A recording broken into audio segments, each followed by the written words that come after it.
Olá, tudo bem com você? Está começando mais um programa Vida e Saúde. É um prazer enorme estarmos juntos para aprendermos mais sobre como cuidar da nossa saúde. No programa de hoje a gente vai falar sobre hiperatividade e déficit de atenção.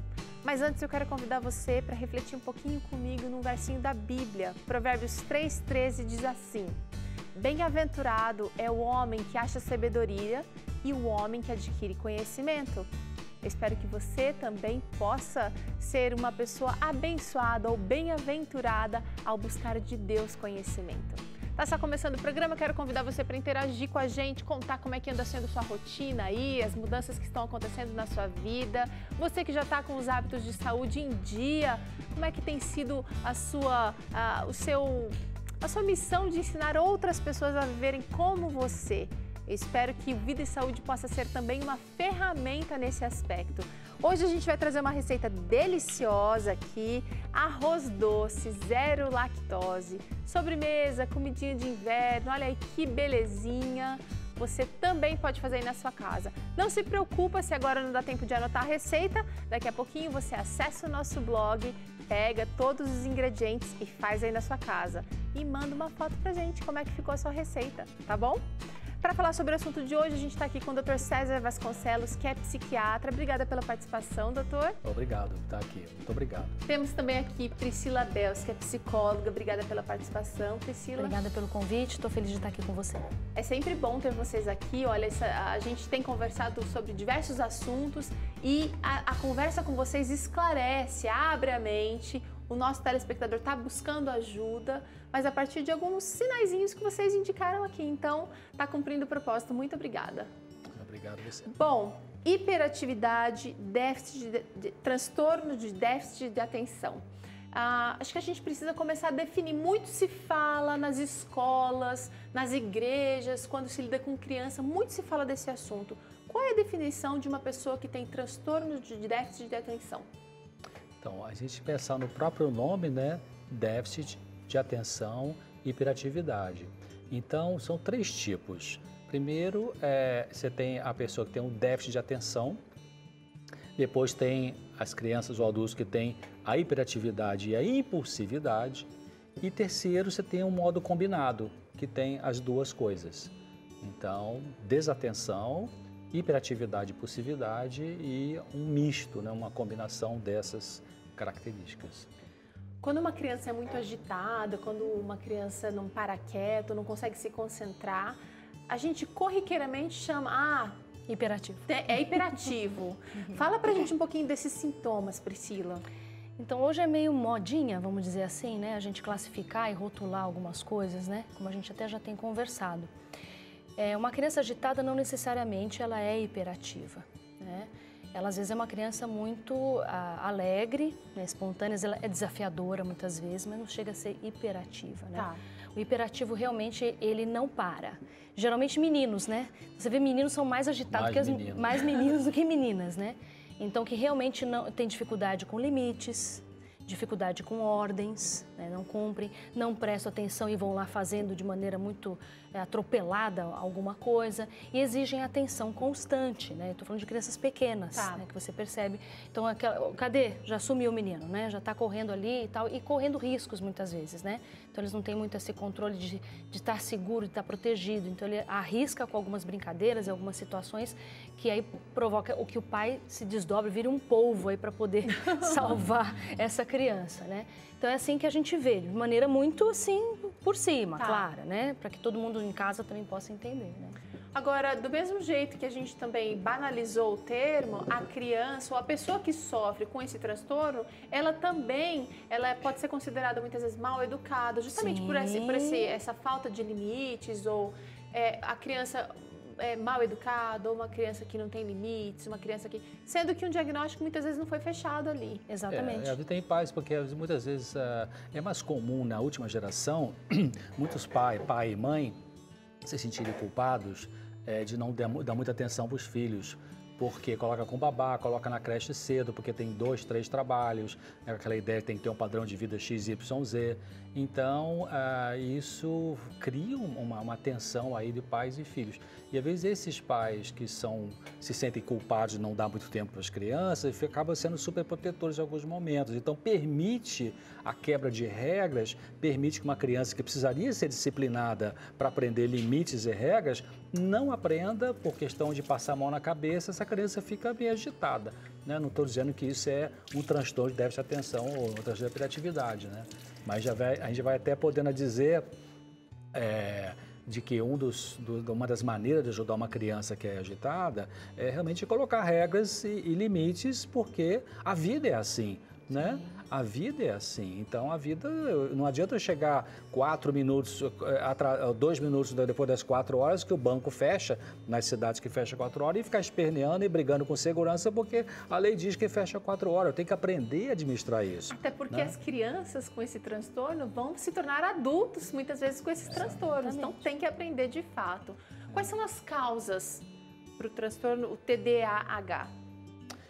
As causas não tem ainda uma causa, é isso aqui, né? Então, a genética é um fator predisponente.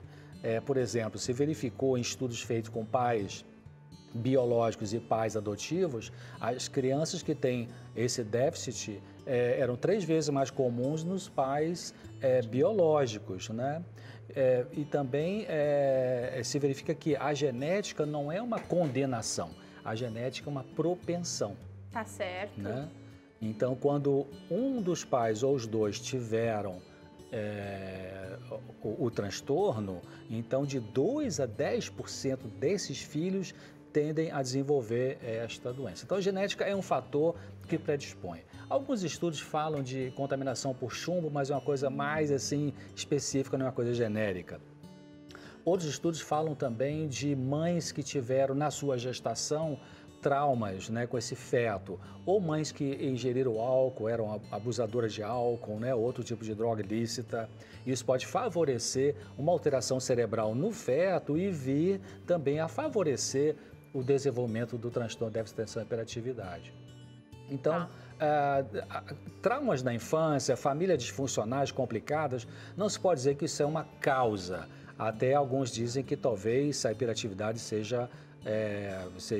aconteça primeiro a criança que é hiperativa, que ela cria um transtorno na família, né? Entendi. Mas uma família disfuncional pode favorecer de alguma forma aí, não como causa, mas como um dos fatores genéticos e outros mais para a criança ter esse transtorno. Então, mas na verdade, o que se sabe é que o lobo frontal, que é o lobo principal sobre o comportamento, as funções executivas do cérebro, né, raciocínio e tudo isso.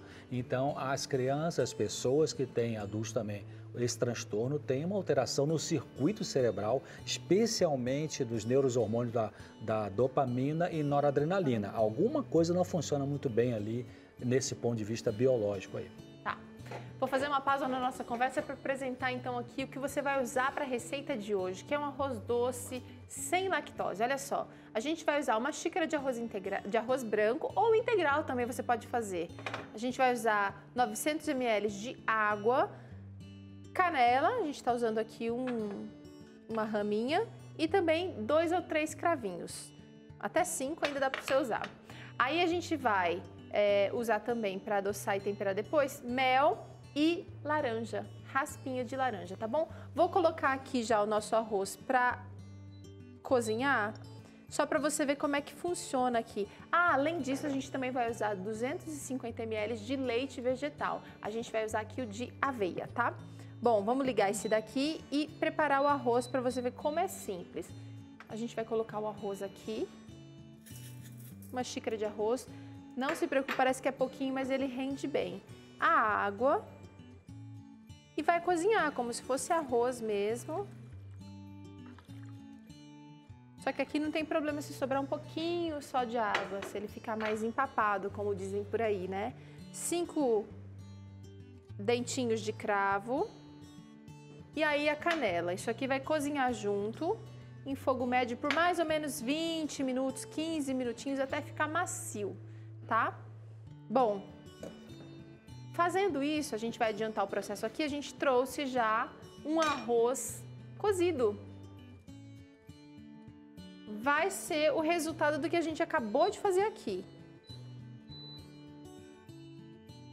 Então, vou ligar aqui agora, tanto com o arroz cozido, e isso aqui é legal você fazer logo em seguida, porque senão ele pode endurecer demais. A gente vai, então, temperar esse arroz doce. Vamos colocar aqui na panela o arroz cozido, tá bem molinho e tá aromatizado mesmo, cheirinho de cravo, de canela. A gente vai acrescentar aqui, então, 3 colheres de mel. Você que tem restrição com açúcar, pode fazer isso aqui com açúcar de coco, com calda de agave ou com algum outro adoçante culinário que dá certo também, tá? Vou pegar aqui o leite. Tá com água na boca, Priscila? Tô curiosa. Tô curiosa. Leite, tá aqui o leite. Arroz doce me lembra a minha avó. Minha avó preparava o melhor arroz doce do mundo. Será que era melhor que o da minha mãe? O da sua mãe era bom também? A minha mãe é muito bom. É leite de aveia, né? Esse é o leite de aveia, um leite da Super Bom que a gente está usando aqui. Um leite muito saboroso porque ele é suave. Tem gente que tem preconceito com leite vegetal porque acha que todos têm gostinho forte, sobressai. Eu gostei muito desse de aveia. Parabéns aí à empresa porque é um leite que vai com tudo. Receita doce e salgada combina. Ó, agora a gente vai colocar também raspinhas de laranja aqui. Já tá lavadinha. E é bom evitar aquela parte branca da laranja para não ficar amargo. Né? O que tinha de especial no arroz doce da sua mãe? Carinho. Ah! Tem ainda, ela faz ainda. E curiosamente, o da minha avó era muito bom, mas curiosamente eu faço pouquíssimo arroz doce em casa. Quem sabe essa receita aqui vai me... Nunca fiz, então... É porque tem a mãe fazendo, né? Então... Né? Ó, tô ralando sem pegar a parte branca da laranja. Suficiente, é só um cheirinho. A comida com afeto tem um gostinho bem diferente, né? Sim, com certeza. Esse arroz doce da minha avó mesmo era assim, a comida era todo domingo tinha arroz doce na casa da avó. Bom, a gente vai cozinhar isso aqui, olha, o caldo tá bem ralinho, você tá vendo aí? Tá bem molinho. A gente vai deixar isso aqui dar uma engrossada. Eu não quero secar essa água, mas eu vou deixar dar uma engrossada. Engrossou um pouquinho, eu já posso desligar. Tá bom? Mas voltando ao nosso assunto de hiperatividade, de TDAH, será que os dois, a hiperatividade e o déficit de atenção, estão sempre juntinhos? Não, não necessariamente, né? A gente fala muito de desatenção, né? E não necessariamente a pessoa é hiperativa. Então, tem muitas pessoas que não sabem, é importante saber que pode caminhar separadamente, tá? Tá. Então, pode ser que ela é muito desatenta, distraída, não se concentra, dificuldade de concentração e não é hiperativo. Tem outra questão também, que a hiperatividade, ela sempre apresenta, assim, na maior parte das vezes, apresenta motora, né? Então, eu estou sempre mexendo numa coisa, estou sempre me esticando, pegando, correndo, sentando, levantando, é um inquieto motor. Mas há também a inquietação aqui, na cabeça. Os pensamentos que são acelerados, você tudo observa. Então, porque as pessoas acham assim, o TDAH, ele é desatento, então ele não presta atenção em nada. Isso não é verdade, né?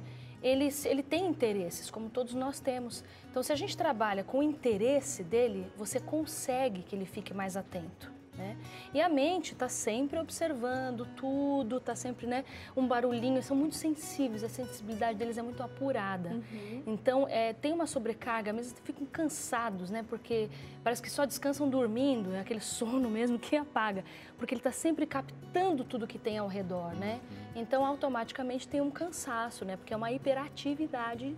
Pode ser só cerebral, como pode motora. E a estatística, uma estatística mais recente mostra que 66% dos casos de TDAH é o caso combinado, né, que tem a hiperatividade e a desatenção.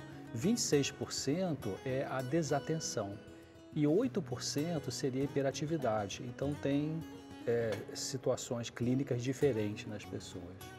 Para você entender um pouquinho mais do que a Priscila acabou de falar aqui sobre a inquietude, né, muitas vezes motor ou até da mente, a gente preparou uma matéria para entender como canalizar a energia de quem sofre com esse transtorno.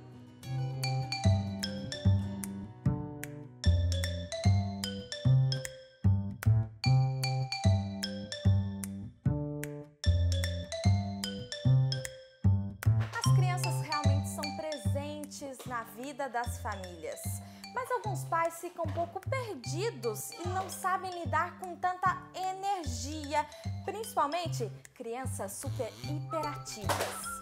A hiperatividade é um dos componentes mais conhecidos do TDAH, transtorno de déficit de atenção e hiperatividade. A criança hiperativa mostra um nível de atividade bem maior que outras crianças da mesma idade. Então, o que fazer para canalizar essa energia toda? Nós reunimos algumas dicas. Tenha em sua casa um cronograma onde a criança possa estar vendo as atividades que ela tem para fazer naquele dia. Então, por exemplo, tarefa de casa de português, tarefa de matemática e também algumas outras atividades que ela tenha no decorrer do dia. Escola, brincadeiras ao ar livre, alguma aula que tenha de futebol, se for menina, alguma ginástica. Então, esse cronograma para a criança que tem TDAH é muito importante. Ela precisa estar olhando isso, vendo isso em algum lugar da sua casa.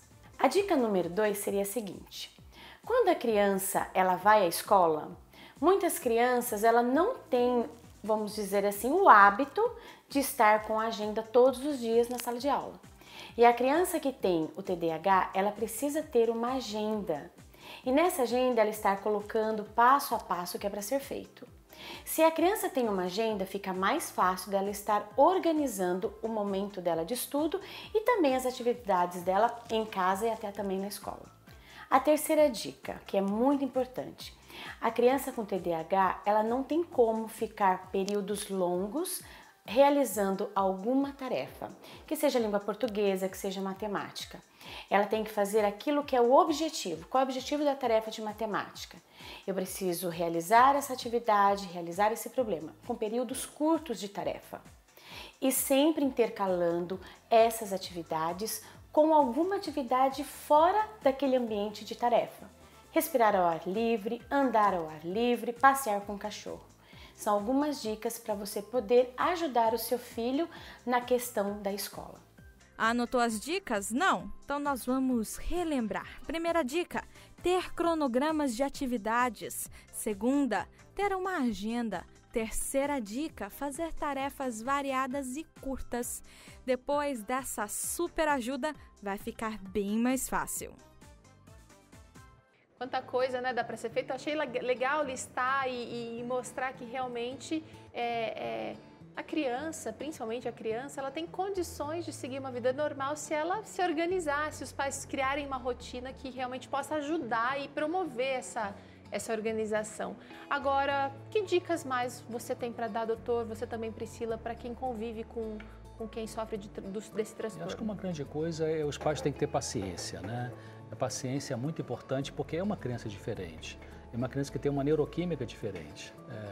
Uma segunda coisa é colocar limites e regras, como foi falado aqui no vídeo, né? As crianças, qualquer criança precisa ter limites, né, e regras, faz parte de uma boa educação de nossos filhos. Uma outra coisa é não dar tarefas, como falou, com muito tempo, né? Tem que ser uma coisa mais curta e ao ponto ali.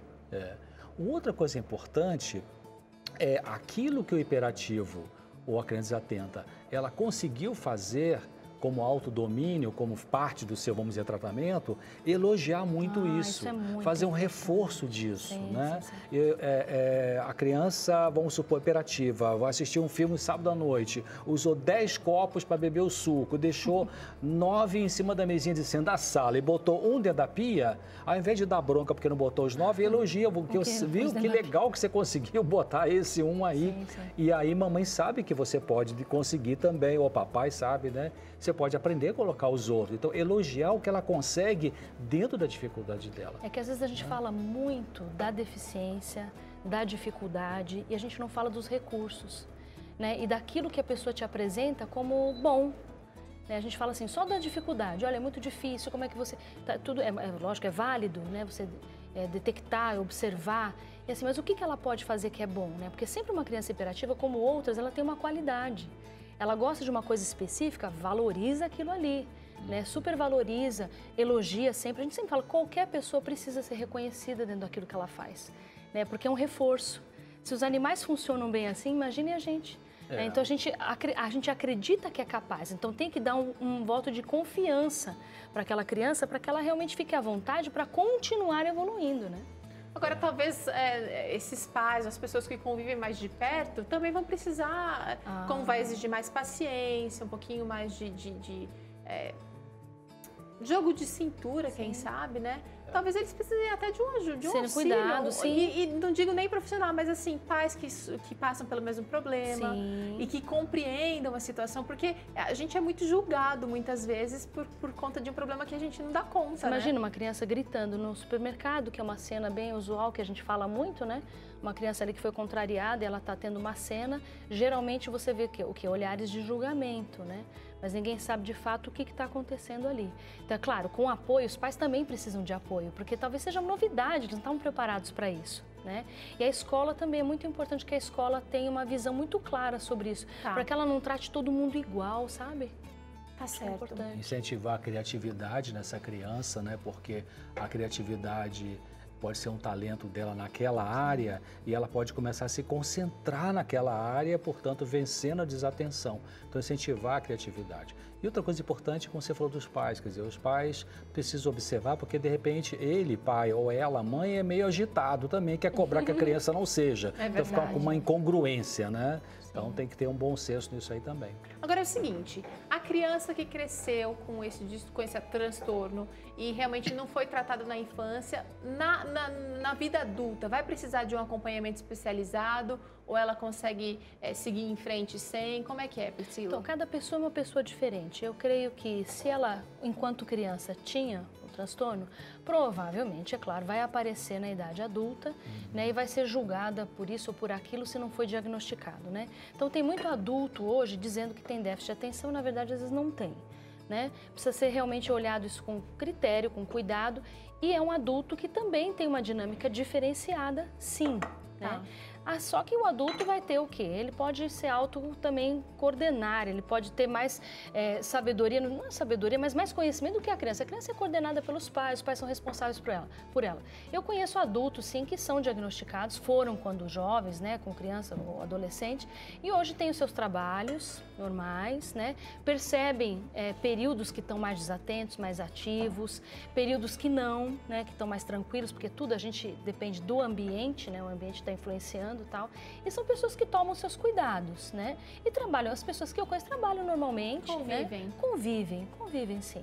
Apesar do fato de que a criança diagnosticada corretamente com TDAH, ela vai continuar levando isso para a vida adulta, mas ela com orientação adequada profissional, psicopedagógica, tudo isso, e familiar, ela vai aprender a minimizar esse sofrimento na vida adulta, que realmente acontece, né? Até para não sofrer, né, gente? Até para não sofrer tanto com os prejuízos. Vamos provar o nosso arroz doce? E tem mais uma questão aqui que tá aqui me incomodando, que eu quero saber de vocês. Mas antes, vamos provar o arroz doce sem lactose. Olha, o que você pode fazer aí na sua casa. Vou servir aqui, Dr. César, primeiro. Ok. E me digam o que acharam. Priscila, não vou concorrer com a sua mãe não, tá? Mas, é diferente, né? Mas diga aí o que você achou. Não esquece, você que pode pegar essa receita, que pode pegar essa receita lá no nosso blog e a hora que quiser e aproveita para compartilhar, viu? Bom, o cheiro é bom. O cheiro tá bom. A laranja deu um toquezinho todo especial. Vamos provar. Olha, canela. Também. Mas tá suave, não tá? Tá suave, Tá suave, sim. Tá chique. Bom, combina com esse friozinho gostoso, combina com esse climinha de inverno, combina com fim de tarde, não combina? E combina com domingo também, gente. Agora é o seguinte, queria saber como é que a gente faz naturalmente com o estilo de vida, as atividades diárias, como é que elas interferem na vida de quem sofre com o transtorno de déficit de atenção e hiperatividade? Bom, estudos têm mostrado, por exemplo, a questão de vida no campo, vida na cidade, vida artificial, que é muito mais frequente na cidade. Então, o estilo de vida, como você come, como você dorme, onde você vive, o que mais você lida no dia a dia, influencia para o bem ou para o mal em termos de saúde ou de doença. Então, uma criança que tem tendência à hiperatividade ou que tem um diagnóstico de transtorno de déficit de atenção e hiperatividade, é muito importante que ela tenha uma alimentação mais natural, mais próxima da vegetariana possível. Não dar estimulante para essa criança. Estimulante como significa, café? Café ou as bebidas cafeinadas, né? Evitar isso. Chocolate com a teobromina, né? Chá verde com a cafeína. Então, evitar isso aí nessa criança. Evitar que essa criança fique exposta muito tempo a vídeos, né? A televisão coloca o limite para isso. E levar essa criança a mais conviver com a natureza, mais perto do campo possível, né? O simples, com o próprio pai, a própria mãe, não ficar toda hora dentro de shopping, né? Sabe, você vai uma vez por semana no shopping, vai 2 na natureza, sabe? Ah, mas eu moro na capital grande que é São Paulo, vai no Ibirapuera, você não mora em São Paulo, mas algum local, sabe? Então, esse convívio com a natureza. A pracinha ali do bairro já vai ajudar, né? A pracinha do bairro, né? Tem estudos, um estudo feito na China e outro em Oxford, na Inglaterra, sobre a questão de acesso à internet, iPad, essas coisas de tablet e tal, que mostrou que as crianças e os jovens que ficam exageradamente expostos à internet podem ter alterações de neuroquímica cerebral semelhantes a usuário de cocaína, por exemplo. Uau! Então, tem que limitar isso. Ah, mas esse mundo é moderno, eu trabalho, minha mulher trabalha e tal, a criança fica com a babá, não sabe, vai fazer o quê? Então começa de pequeno. Dosar, né? Dosar, tem que dosar. Essa autora, ela trabalha com isso na Universidade de Oxford. Ela falou o seguinte, olha, você pega uma criança, tá bom, você bota o horário para usar o tablet ali, não pequenininha. A criança pequenininha não tem o sistema nervoso central ainda apropriado, amadurecido para poder ver aquelas imagens rápidas. Ela não consegue administrar isso. Então tem que poupar essas crianças pequenas, 2, 3 anos de idade, tá, né? Certo. Menos estímulo, então. Quero agradecer a participação de vocês. Muito obrigada. E vocês podem voltar para o Vida e Saúde a hora que quiserem. Que bom. Muito obrigado. Obrigada. Prazer. A gente se despede por aqui. Até o próximo programa. Tchau.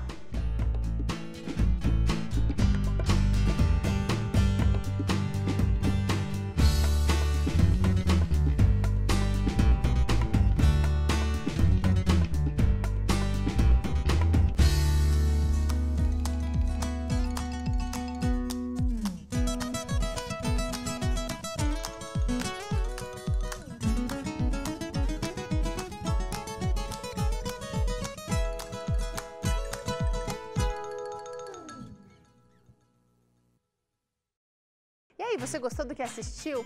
Tem muito mais conteúdo exclusivo esperando por você. Clica aqui, assine o nosso canal e fique por dentro de todas as novidades do Vida e Saúde.